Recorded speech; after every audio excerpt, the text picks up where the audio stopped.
Hello! So I got sent a box of acrylic markers from Arrtx, which is really nice. I'm not really much of a marker person, but I've used those alcohol markers before, and I know Posca are like huge, so I'm really excited to try acrylic markers. They come in this lovely little box, and this is a set of 90, I believe, which is really nice of them. Miso's here checking them out. They come with their own separate little stickers, which is a bit different, so you have to put the colour labels on yourself, but they also have colour labels on the bottom. So I kind of just put the stickers on the nib, so that if I ever lose the nib, I know what goes where. But yeah, kind of interesting. Miso liked them a lot. Here's a good little test of how durable they are. You can see Miso's teeth got in there a little bit. Plastic's a little soft, but it's all good. We're surviving. He's just so helpful. So Arrtx, you've probably heard of them a few times. They kind of get around on YouTube, and when they reached out to me I thought I'd give them a go as well. I haven't had much experience in acrylic markers, but I've had a few Poscas here and there, and to be honest, these were pretty nice. Like, they're quite opaque, quite thick. The colours were really nice and bright and vibrant on the page. There's only one nib, like on a Posca, but it's a long, soft brush nib. So you can get fine lines with a fine touch, and then thicker lines with harder pressure. Now, as I said, I'm not very familiar with acrylic markers, but I was kind of excited to see how paint would work in pen form. I tried a little bit of blending tests here, and it sort of worked. If you are quick while they're wet, you can kind of smudge them together with a finger, or you can keep going back and forth with the colours to help them blend a little bit. But they are quite thick and opaque, so they're not going to be super blendy. This isn't like a watercolour. You can also wash them out a little bit with a water brush or a wet brush while they're still wet, which is quite nice. If you're not familiar with acrylic as a paint, it's a very permanent and quick drying paint, so if you ever want to do effects like this, you have to be very quick with it. Yeah, here I tried just overlaying two colours over and over to see what they would do, and I tried it with a bit of finger, and then I tried it with a bit of water brush and completely ruined it. So be careful with what you're doing sometimes. From what I've seen when people work with acrylic markers, they work best with sort of very flat graphic styles, so a nice sort of block colour. So I try some blending tests here, but I think the strengths with acrylic markers come from their nice flat laying of colour. But here's a nice sort of successful test with a water brush anyway. And here's a quick demonstration showing that when they are dry, which is quite quick, they are fully waterproof. Acrylic is very permanent, so be careful with where you put them. This isn't coming off easy. Here's a swatch test of all the colours. I swatched them on grey paper here so you can see the opacity a little bit better. But there's quite a good array of colours. I did think there was sort of a lack of reds. There's a lot of pinks, but maybe only one true red. Plenty of blues. Quite a nice array of greens, although they're a little less natural than I would like. I'd love some more olive greens in there. There's also not a great array of browns either. As an animal artist, I love a lot of ochres, a lot of sandy colours, lots of browns, but you don't really get that much here. Some good oranges, but not many browns, and that carries over onto the skin tones at the bottom. The dark skin department is really lacking here, which happens a lot in sets like this, unfortunately. Here's them also swatched on lighter paper, just so you can see. They do pop quite a bit, and to be honest, I'd mostly be using this kind of pen for highlights on other paintings, like a really nice pop of colour, or nice like blocks of backgrounds in sketchbooks. I think they'd work really nicely for that. Also here I show off a little bit the two metallic colours that come with the set, the silver and gold, which are a really nice touch. And also I show that they're millennial friendly too, with those nice sage greens. These are really nice sage greens. Now onto the art.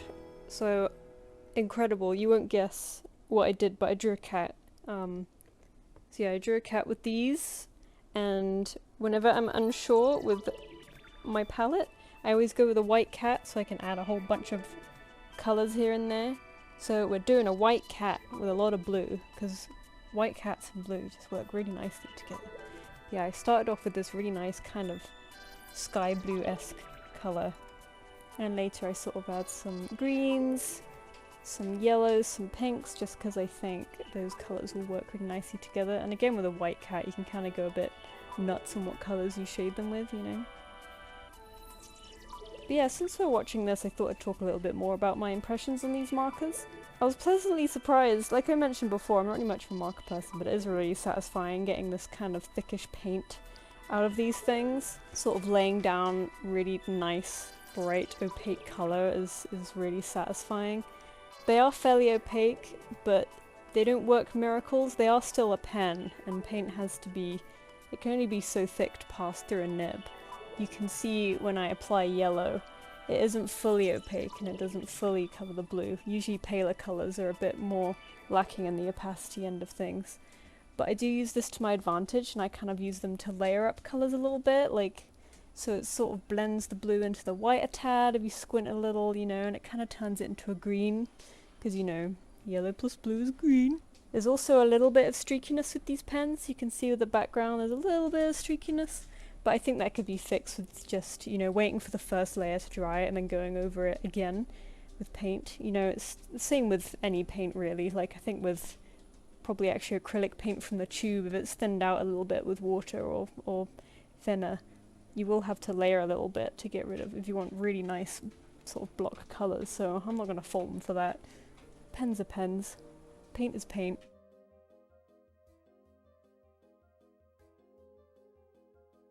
Also, I can't believe I completely forgot to mention this earlier. This is kind of important. You don't need to pump these. Like, unlike Poscas that need sort of a good old shake and a good old pump to really get the paint moving, you do not need to pump these. That may come into factor as to why they're a little bit transparent. Like maybe Poscas are more opaque than this, I'm not actually sure. My white Poscas are pretty naff, to be honest, so but you know, I was pretty happy with not needing to pump these. I feel like with Poscas that kind of really slowed me down a bit. I understand why it's there and why it works that way, but I very much appreciate not having to pump these. And I did enjoy this palette with this painting. Like the nice sage greens, as mentioned before, really come in clutch at the end, and the blue and the yellow worked nicely, and the pinks available are really good. Like there's a great array of pinks in this, with the ears and the nose and stuff on this one. I had a good time, and adding like the pink accents around the fur and stuff was really nice.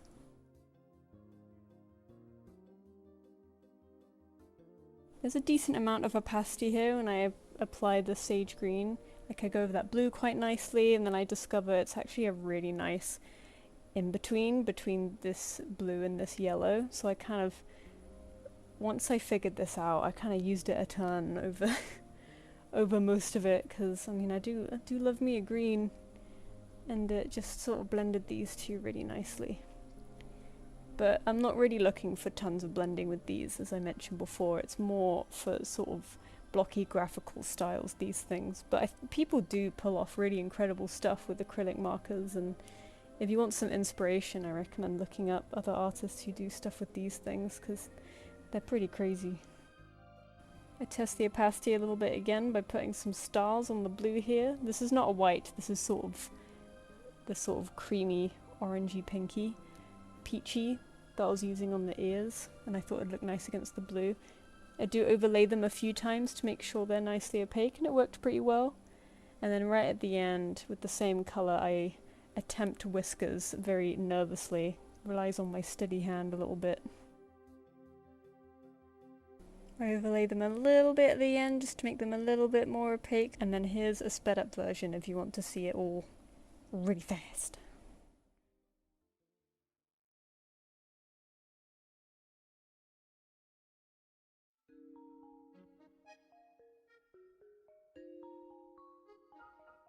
And here's the final piece. I actually quite like how it turned out. I'm happy with this palette. There's the pens there, and I also labelled the numbers on the side just in case you're interested in what colours that I used. And here's just one last example of how I feel I would usually use these pens, and another nice way they can be used is just for nice like highlights, accents, pops of colour on any other paintings you may have. So I mostly like working with watercolour, and I also like on my digital pieces adding just sort of really nice zany, brightly coloured lines over the top.